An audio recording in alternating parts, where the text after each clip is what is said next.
You can't hide from it, mate. Can't hide from the tree. But yeah, it should pick up everybody now, so it's recording. You'll have fun editing it all. To be honest, it's more simple than I actually thought. Is it? Because I get the video, and I can move it, and I can just press plus, and it will slowly move to where it wants to be, and it'll just keep moving. So when I'm talking to you, I'll just pan it to you, and then whoever wants to talk. Yeah, when you're like, some of it was stationary and some of it was moving. It's alright, it's not really recording. Was that you moving it? Is that you moving it physically? No, basically in my videos, that's just where it is, and I'm just zooming in. Going into your editing suite, how does the footage come up? Does it just keep moving around then? Yeah. Well, no, it's taking everything all at once. There's a lens on both sides. And I decide where it meet goes. each other. Oh, okay, cool. So, right, hello everyone. So this is like a little podcast that we're doing. Everyone here is in Edinburgh, and we are just everybody's just having a good time, and we're just catching up, and we're just going to have a little talk about the actual Trowel Talk Facebook group, because Stu started it off ages ago, and at the time that we started, I thought most plasterers were dickheads, because all the other groups, everybody was just slagging everybody off. But Stu decided that it was time to have a decent Facebook group. Yeah. And to be fair, it's the only one I would ever recommend. So, Stu, why did you do it? Yeah, well, as Ant just mentioned, there's been a lot of toxicity on a lot of other groups in the past. Don't know what they're like now because I've been banned from them. No different. You've been banned for being nice. I'll be totally honest. The reason I started Trowel Talk was because of an incident that happened. I'm not here to throw any other groups under the bus, but there was an incident that happened on a larger group where someone we know quite well got abused quite bad. So he basically put a post out, which was a sort of a reach out post to self-employed plasterers that just basically said, here are some of the struggles that self-employed plasterers face. You know, the long hours, the not getting paid, the chasing payments, etc. And one of the comments he got back in response was, if you can't stand the heat, get out of the kitchen. Yeah. And from there, of course, when you call upon the wolf, you invite the pack. So as soon as he put that comment Everyone jumps on. you've got all the trolls coming in, laying the boot in. Yeah. One of the lads said, if you can't handle it, you might as well just fuck off and hang yourself, which was really harsh. And it's scary to think that that little one comment could lead to somebody doing something. So I didn't like that, so I knew who ran the group, so I basically said, mate, you got all this kicking off on your group. He said, there's nothing you can do about it, it's plasterers banter. Yeah. Banter's like the worst word for everything. Everyone, if you're slagging somebody off and you just say it's banter, it's like, no, it's bullying. Yeah, exactly. But banter's like, you're on camera. It's the way it's everywhere. She's famous. So anyway, but yeah, banter's just a stupid word to use. Following this incident, I decided I'm done with this, because this was like year after year. I'd flagged stuff up where young lads that had just come into the game, or self-taught plasterers, people that have been doing courses, for example, they'd be getting abused and told they're not real plasterers, hang your trowel up, etc, etc. I'd say, look, these guys are getting a hard time, there's no need for it, oh, it's just banter, etc. So I decided I'm going to start my own group, and I'm going to try and rebuild the culture, so this bullying that's happening, especially to the younger lads, doesn't happen, basically. So that's why I started Trowel Talk. That's what it's all about. No, I mean, I think everybody here is on Trowel Talk, obviously. Yeah. Why did you guys join? Well, I mean, first of all, I followed Ask the Plasterer. Yeah. So then. What a guy. There's Eric.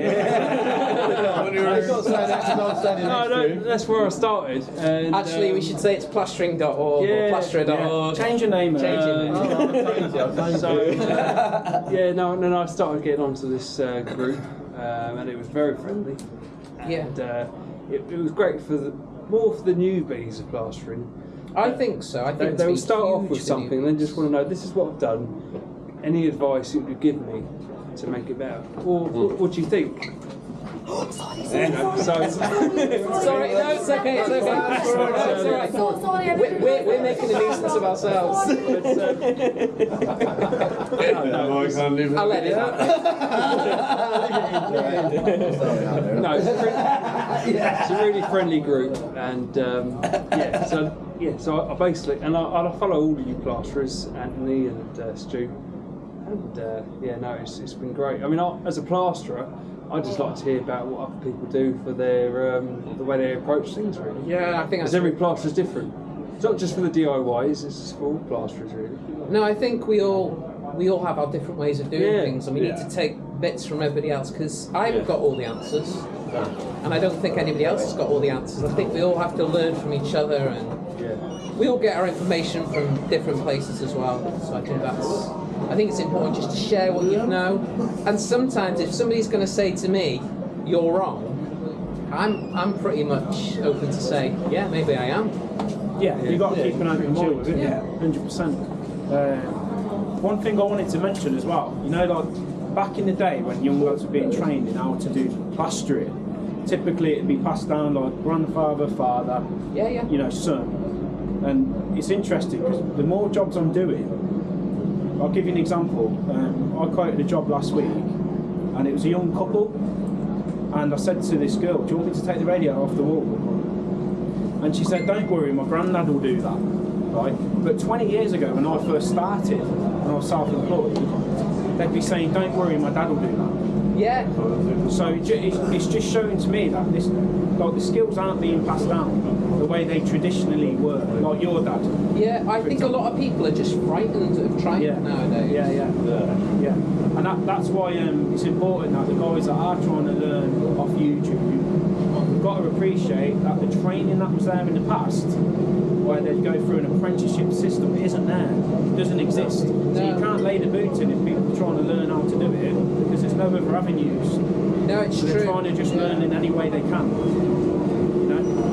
Yeah, definitely. I definitely agree with that.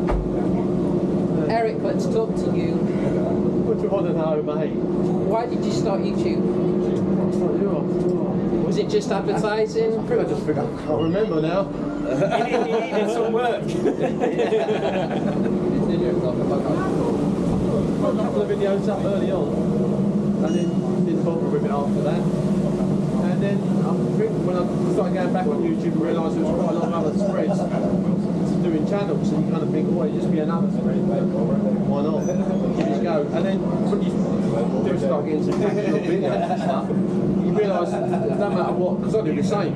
I watch other spreads channels, and they watch my channel, and they watch your guys' channels, and so there's never a diminishing group out there. It's kind of like it's not like oh, because Kirk's doing so well now, no one's going to watch our channels, because like anything else, you can watch, if you just watch one channel all the time and you watch nothing else, you get a bit like it's repetitive. Yeah, you get a bit. Everybody. Well, the thing is as well, it raises the interest for plastering. Yeah. Like if Kirk's channel does well, it's good for all of us. Yeah, it's good for all of it. It's like if you buy a house in a rundown street, you buy it and you take the risk and invest money into it and renovate that house. Now the neighbours benefited because you've just raised the value in the area for that house. And it's the same on the YouTube arena, isn't it? If Kirk jumps on and now he's got all this awareness and all these people with eyeballs on his channel, they're going to go, what other good channels are there? Yeah, which they do. Because everybody's got a different way. So not only that, we're all in different areas as well, aren't we? From different areas, different personalities. We've got different approaches, different ways of presenting stuff. Exactly, and everyone's got their approach. If it was all, if you had to go to just one person for any kind of, not just trades, anything, that's just the one person you go to. You're kind of like, oh, okay, I know what he's got to say. There's nothing else out there. So this is why people like look around. But what I'm hoping this kind of stuff does, and with what Stu's done with Trowel and Kirk and raising awareness and all the rest of it, to get plasterers back to where I've said it before, where we need to be when it comes to what we're paid, what we're worth for what we do. It's a skilled trade. You know, it's not just tossing up something. It's a bag of dust, and we make it into a wall. You know, we make it into an arch. We make it something look beautiful. And that's what we do. Yeah. And it's getting that back out there, so we get more like, oh, he's a plasterer, like he's a plasterer. You know, getting back to that, but you've got to work to get that back to where it needs to be. And I feel that's what we're doing as a community of spreads and stuff, and being able to do this and get out of that the spreads that are just out for. It'd be nice to get the younger people. Yeah. Oh, You're not as old as me, mate. I'm pretty sure I'm the oldest one here. So. But you know, people aren't actually attracted to doing trades nowadays. It's either you go and do something on your computer and stuff, and people don't want to do dirty trades and dirty work, and people are frightened of trying things. They'll rather pay for somebody else to do it. Whereas I think if people can think, there are still people out there who want to give things a go, and I think giving them encouragement to go and do that is like, the young lads are turning their nose up at trades, right? They're thinking, oh, go and work on computers, I want to be a YouTube star. They ain't realising the tradesmen are earning triple the amount they're earning because they're in demand. They can't find skilled tradespeople to do these specialist jobs. So instead of chasing after this like fantasy, I'm going to be a superstar, they could earn serious money doing something that's quite humble and rewarding, you know? I do think that's something that's going to come back around, because there'll be a point where we're all too old. Rick and Martin said, can they just do a Rick and Martin interview? Come on back. Did he even hear? I think the apprenticeships have changed as well. Because when I was younger, when I learned the trade, I got it all for free. I left school, and now you've got to pay for it now. The thing is, I know from my point of view, I'm not thinking about getting an apprentice anytime soon. No. You're not. What puts you off? Tried it once. Flexibility for me is, I like to be able to work longer or work shorter, start later, start earlier. The people I work for will go, start earlier. Yeah. Start a podcast at 6:30. Okay then. He doesn't get to work till 9. He's using excuses like dropping the kids off while he's late. But, when I took my first apprentice on, right, they said you've got to pay him 28 days paid holiday per year, his pension, his uniform, and then you've got to pay for his day release at college every week on a Friday. I thought, Jesus, he's getting more benefits than me, and I'm self-employed. It's my business.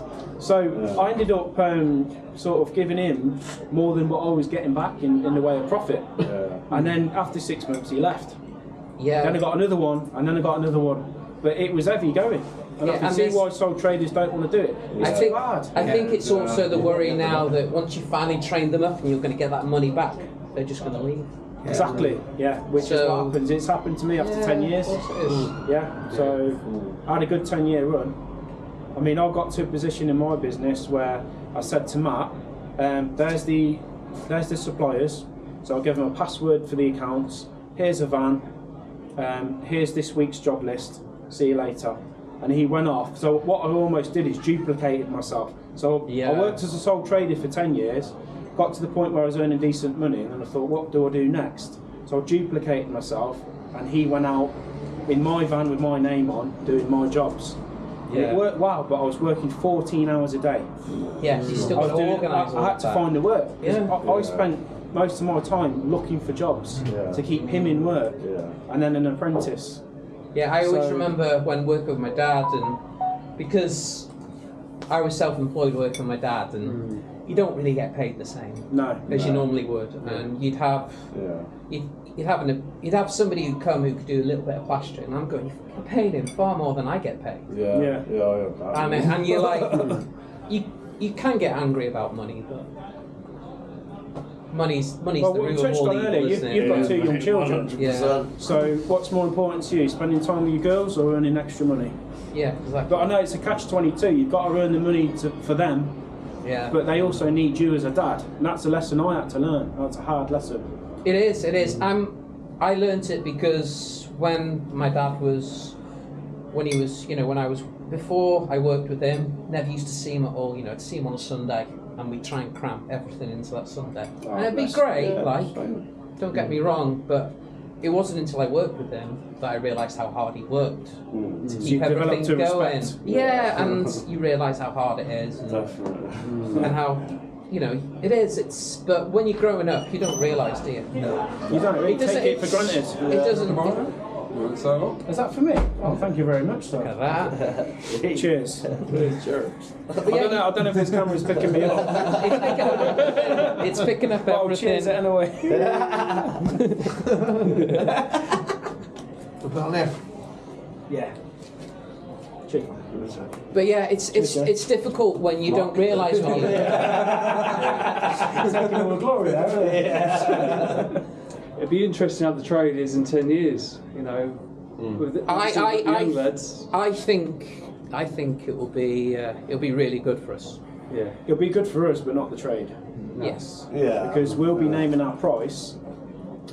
As the years pass, we can just keep bolting on 100 quid a day, 100 quid a day. Yeah. More and more and more. But And then we'll be earning but what when we doctors retire. When we We're retire. saving your house. God damn it. I'll give you a good example. Obviously, I'm pretty recommended on Checkatrade.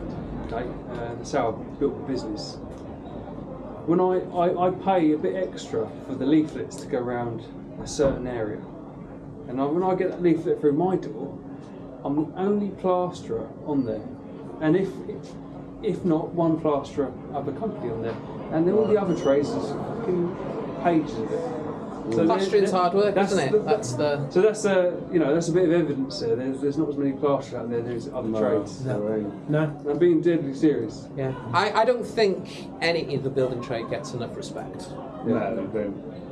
I think that's one thing. But Because when you're in school, you sort of think, But those when you work kids with your dad- down there can go and do it, and it's kind of like you need to have brains to run a business. But when you went to jump in with your dad when you were a kid, what's the first job he got you doing? I was a Like, so- labourer, sweeping floors? Yeah, sweeping floors. Most lads won't do that now. No. They won't. No. I had They one think lad. they're above the brush. Yeah, I had one lad. He jumped in the van, and the first question he said, "What time's lunch?" I said, "Mate, I've just got in the van." Anyway, You want to get someone before you started. yeah, I remember we had an apprentice working with us. Work experience. It wasn't even an apprentice, and he came in dressed all in black. yeah. And I was like, that's the worst colour you can choose, bud. And he was like, Dust all over. yeah, he was like this. Every 5 seconds, it was like this. Yeah. And I was like, it's dusty plastering. And he was just like constantly, and eventually, after a day, I think he quit. Yeah. It's because I was a bully. I made him carry a bag of plaster up Bad man. 4 flights of stairs. God. I know, but I told him he could take his time as well, which was more horrible. So he got up there, and I'm there carrying a bag of plaster and a transformer, going past him, just like, "You all right there, bud?" Yeah. And he was like, "No, that's not it for me." I had one apprentice, and he spent most of the time putting chapstick on. Oh, nice. Yeah. And I kept saying, "What's going on?" He's like, "The dust is drying my lips out." What? I'm like, "Look, I appreciate like You want to look after yourself. men these days are a bit more, put a bit of moisturiser on or whatever." But I said, if you can't handle this dust now, wait till we start mixing up. Your hands start cracking. Yeah. All he was doing was scraping some walls down. So, but a lot, I think life's just got a bit too easy. that's That's real. I mean, for that. I think we'd all be the same if we were born in there. Yeah, you can't blame them. I can't We blame didn't have them. smartphones. So the most I could do when I was 16 is play fucking Snake. Snakes. But now, or get your Game Boy and play Tetris. but now now they can access anything they want with a touch of a button on their device. And we're saying, come off that and plaster these walls. They're like, well, this is more fun. Yeah. I want to be honest. And easier. Yeah. And easier. And they can earn some money out of it. Yeah. If they wanted to, like TikTok, you know, all that sort of stuff. We didn't have that challenge, so I kind of understand it. But No, I do, and you know, I think that's going to like be a big challenge over the next few years for people, because phones are addictive. I know I'm stuck on mine. My kids even say, "Oh, Dad, you're on your phone too much," and I was like, "You're annoying," and I'm like, "Shit, I am." But a lot of it is instant gratification. Like you said, you started with your dad. You started on the sweeping brush. First, you're a labourer, so you sweep up and make the tea. Then you might mix up. Then you might apply the primers. Then you might start laying on. Yeah, set beads up and young kids, they want it now. Yeah, they don't want to go through everything's instant. Yeah, they don't want to think I've got to go 2 years through that. You know what I mean? Yeah. Because they're seeing people on YouTube earning money like this, and they're thinking, I don't want to go through that whole process. Yeah, no, I think it's everything's instant, but some things take time. It's like my dad used to say, an apprenticeship was 9 years. 9 years. Yeah. Bloody hell, that is Was 7 or 9 years, but Yeah. that's because it was like part of roofing. It was doing floors. Plastering used to be everything. Yeah, because you were on about your dad did in a roof where behind the lafts they'd have plaster on it. Yeah, they used to put That's lime old plastering. school, that, yeah, isn't it? it is. Yeah, but it was all part of the whole system. You know, the plasterers involved in every part of that. So we'd do floor screed. You do the roof, you do all the walls and stuff. You know, and really, to be a good plasterer, you've got to be able to do a bit of everybody else's trades. You've got to be able to do a bit of joinery. You have to be able to do a bit of bricklaying. You need to understand what's going on with electrics and plumbing. You need to know these things, especially when when you're self-employed. Domestic jobs, definitely. I mean, taking a radiator off. I think the more you know remember you about did a other video on- trades, the better spread you are. No, 100%. I think because you're anticipating what the next trade has to do next. It's Whereas learning what system. if you only know how to skim over plasterboard, that's it. You're not thinking of the next chippy of the carpenter that's coming behind you. And he's helped me towards raising money for a house though. I've got £3 I need to raise 13, just could help with anything, please. No work state, mate. Yeah, go on then, mate. I'm sure we got it. If I've got any change, mate, you can have it. She's bloody kicked me out in the council and no spaces in the shelter. Sorry guys. There's a couple Oh of my things there, god, thank you so much guys, honestly. Thank you. That's literally like the hardest thing I've ever done to you, and you have made me no need to do it again. You have solved it in one for me. Thanks, buddy. All the best, mate. Thanks, guys. Yeah, Keep your head up, yeah? Thank you, man. Thank you. Have a good night, guys. And you, mate. Thank you. Are you going to edit that out? No, it makes us all look really good. I Look at that. for a sip of my beer. This guy did nothing here. Did you see us? You see us doing that? I seen Rick a lot. I did moonwalk top like that. Hawaii was invented by 2 Yorkshiremen fighting over a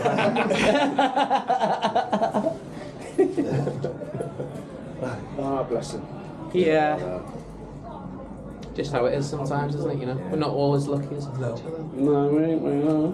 But you know, as I said, that will make us all look good. So, you know, we're all winners there. Ah, bless. Yeah. I forgot what we were on about now. Young kids and all that coming into the trees, isn't it? Yeah, young kids coming into the trade. Yeah.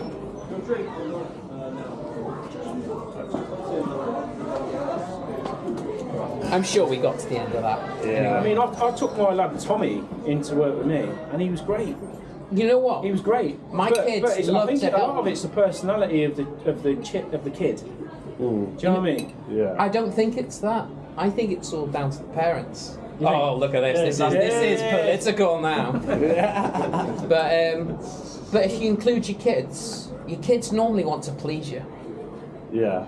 and if you include them into things, Yeah. they want to do I things. love that video you did where you got your daughters involved. That was cracking. yeah. That was a cracking video. Yeah, that was good. But that was, you know, they were having fun doing it, and you're teaching them that it's fun to get your hands messy and not stuff. only that, And also, I it means think that they can go and try and do things. Yeah, well, it's important. But as young girls, they. Right, guys, thank you very much for watching this little podcast. We'll try and do a few others over the week while I'm here. I think Stu's not going to be here tomorrow, are you? I'm off to the beach and then the zoo, and then I've got a 6-hour drive back to Coventry. So. Yeah. But I'm going to be here for another day, and we'll get some of the other lads together and we'll do another one. Right, guys, thanks for watching. Don't forget to like and subscribe to everybody else's channel. We'll see you on the next one. Bye, guys.